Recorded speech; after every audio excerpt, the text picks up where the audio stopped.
জয়রাম। শ্রী ঠাকুরের চরণে আমার প্রণাম জানিয়ে আজকের ঠাকুরের কথা শুরু করছি। নামের সহিত ফেরেন আপনি শ্রীহরি। ভক্তদের জীবন কাহিনী পর্যালোচনা করলে দেখা যায় যে শ্রী ঠাকুর তার কাছে নামপ্রাপ্তদের সব ভার তিনি নিজে বহন করেন। সুখে দুঃখে সম্পদে বিপদে কখনো তাদের ছেড়ে যান না। এই কথাটি যথার্থ সত্যতা সম্বন্ধে একটি কাহিনী শুনিয়েছিলেন ডক্টর J.M. দাশগুপ্ত মহাশয়। তিনি ছিলেন হৃদয়বান, দুঃসাহসী ও আবেগপ্রবণ এক ব্যক্তি। কোনো এক সময় শ্রী ঠাকুরের শরীরে নানাবিধ অধিব্যাধি বাসা বেঁধেছিল এবং নানাভাবে তিনি খুব শারীরিক কষ্ট পাচ্ছিলেন। শ্রী ঠাকুরের শারীরিক কষ্ট দর্শনে ও তার প্রতি পুত্রসুলভ আন্তরিকতা ভালোবাসার কারণে ডাক্তার দাশগুপ্ত মনস্থ করলেন যে তিনি তার গুরুর রোগ মুক্তির জন্য মা ছিন্নমস্তার কাছে পূজা প্রার্থনা করবেন। যেমন ভাবা তেমনই কাজ। প্রায় সঙ্গে সঙ্গে শ্রী ঠাকুরের অনুমতি প্রাপ্ত হয়ে যাত্রা করলেন রাজারাপ্পার উদ্দেশ্যে। সেখানে নির্দিষ্ট দিনে অতি সফলভাবে পুজো সুসম্পন্ন হয়ে গেল। কিন্তু গোল বাঁধল অন্য জায়গায়। পুজোর শেষে দান ও অর্ঘ্য নিয়ে পূজারীরা সূর্যাস্তের আগে পাহাড়ের নিচে চলে যাবে। তারা ডাক্তারবাবুকে কিছুতেই একা ছেড়ে যেতে চান না। তারা বলে, ওই রকম নির্জন ঘন বনের মধ্যে একাকী অমাবস্যার রাতে আজ অবধি কেউ ওখানে বাস করেনি। বাঘ ও হিংস্র সাপদ সংকুল সেই বন এবং প্রকাণ্ড সব বিষাক্ত সাপেদের চলাফেরার স্থান। কিন্তু ডাক্তারবাবু তার সিদ্ধান্তে অনড়, কারণ তিনি মনস্থ করেছেন তার গুরুদেবের জন্য তিনি দেবীর সামনে বসে সারা রাত জপ করবেন।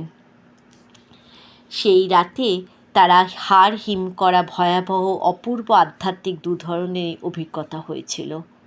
তার মধ্যে একটির কথাই উনি শুনিয়েছেন। ঘোর অন্ধকারে একটি মাত্র প্রদীপ জ্বালিয়ে একটি পাথরে হেলান দিয়ে চোখ বুজে তিনি সারা রাত শ্রী ঠাকুরের দেওয়া তুলসীর পালা জপ করছেন। হঠাৎ ফোঁস শব্দে দেখলেন তার একদম সামনে মা মনসার চরণ চিহ্ন আঁকা সম্পূর্ণ ফনা মেলে দোলাচ্ছে এক বিশাল কালকেউটে সাপ এবং আস্তে আস্তে এগোচ্ছে তার দিকে। তিনি সম্মোহিতের মতন এক দৃষ্টে সাপের চোখের দিকে তাকিয়ে থাকলেন, কারণ শুনেছিলেন চোখের দিকে তাকিয়ে থাকলে সাপ কিছু করতে পারে না। শরীরের নড়াচড়া বন্ধ হয়ে গেছে, কিন্তু জপের মালায় নাম হয়ে যাচ্ছে। বেশ কিছুক্ষণ এই অসহনীয় অবস্থা দেখে সাপটির মধ্যে এক পরিবর্তন এলো। তার ফনাটা এবার সে চক্রাকারে ঘোরাতে শুরু করলো, ঠিক যেন আরতির ভঙ্গিমায়।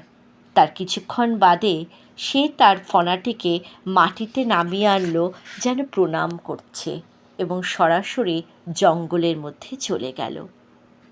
ডাক্তারবাবু হাঁপ ছেড়ে বাঁচলেন এবং বাকি রাতটি নাম কাটিয়ে ভোরবেলায় বনের ফুল এবং নদীর জল নিয়ে মন্দিরের সেবা করলেন।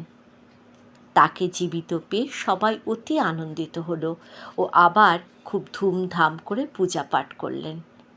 সেই প্রসাদ নিয়ে ডাক্তারবাবু কলকাতা এলেন শ্রী ঠাকুরের সাথে দেখা করে প্রণাম করতে।